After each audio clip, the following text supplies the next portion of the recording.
이제 오랜 불면의 고민을 접고 정치적 동지였던 자유한국당을 떠나고자 합니다.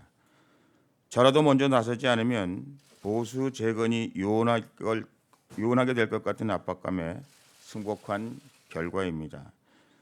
처음엔 당의 주인은 우리라는 생각에서 당내 투쟁을 고민하기도 했습니다. 하지만 보수 정권 창출해야 하는 우리 당면 과제에는 아무런 도움이 되지 못한다는 현실을 이제야 깨닫게 되었습니다. 그동안 당내 의원들을 설득하기 위해 노력도 해보았습니다. 우파 시민들의 지지를 얻어야 21대 총선은 물론 2022년 대선에서 정권 창출 가능성을 기대할 수 있다고 외치고 또 외쳤습니다. 한국당이 보수 우익의 중심이 되려면 무엇보다 박근혜 대통령에 대한 탄핵이 부당하다고 저토록 처절히 외치고 있는 우파 시민들의 마음을 풀어야 한다고,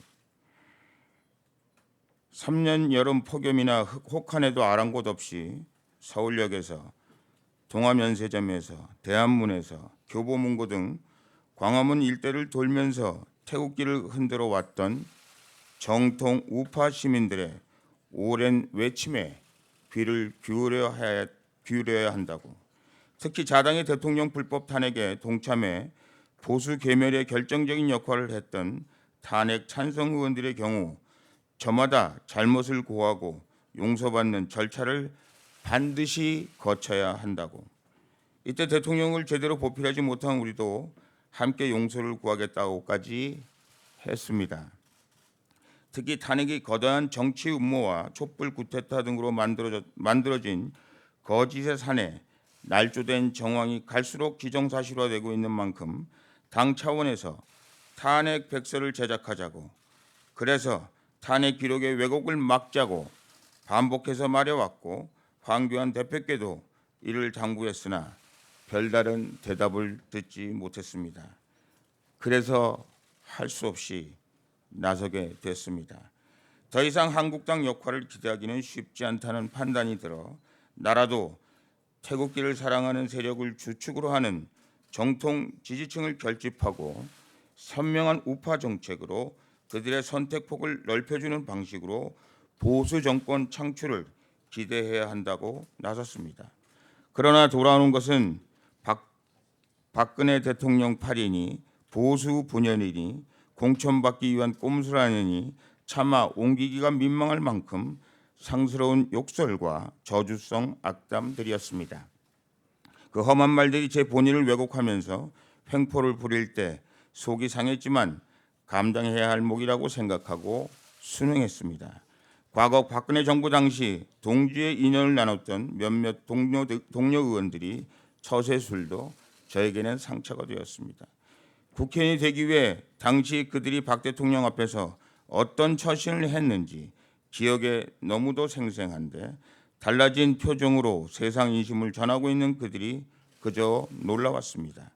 그래도 면전에서 아무런 내색을 하지 않았습니다. 맞서 싸울 적이 아니라 서로의 정치 영역을 품앗이로 확장해 줄 한 식구라는 생각 때문이었습니다. 그런 와중에도 장도를 기원한다, 통합의 큰 물길에 다시 만나자는 등 격려의 문자로 위안을 준 후배들에게 감사 인사 드립니다. 저는 이 순간 먼 훗날 국가와 민족을 위한 현명한 선택으로 역사에 기록될 것을 확신하고 있습니다. 탈당을 만류하면서 모 의원이 공개적으로 창당의 정치적 대의 명분과 가치를 밝혀달라고 요구한 질문에도 답하겠습니다. 저는 태극기 신당 창당의 가치는 정통 우파의 선명한 정치 결사체의 구심점이 되어 국민을 바라보는 정치를 실현할 수 있는 것이고, 3년 동안 태극기를 흔들어 온 정통 우파 지지자들의 눈물을 닦아주는 게 우리의 대의 명분이자 직면한 당면 과제라고 생각합니다. 거듭 말씀드리지만 신당 창당을 보수 분열로 몰아붙일 일은 아니라고 생각합니다. 보수 정당의 외연 확장으로 평가되는 것이 옳습니다. 당장 정의당, 민평당 등 여당인 민주당의 뜻을 함께하는 여야 사당이 하나가 되어 6월 임시국회 소집 요구서를 내니 한국당을 패싱한 채 국회가 열리게 되지 않습니까? 이런 식으로 앞으로 한국당 혼자 어떻게 보수우파 정책을 국회에서 실현시키겠다는 말씀입니까? 회자 정리, 거자 필반이라고 했습니다.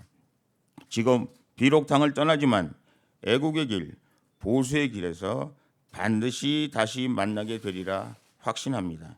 어떤 경우라도 정치를 개인의 영달이 아닌 역사 앞에 떡떡한 성과로 남을 수 있도록 늘 마음에 새기고 노력하겠습니다. 모처럼 저의 충심을 해량해 주시고 격려와 배려의 눈길로 응원해 주시기 바랍니다. 감사합니다. 이상.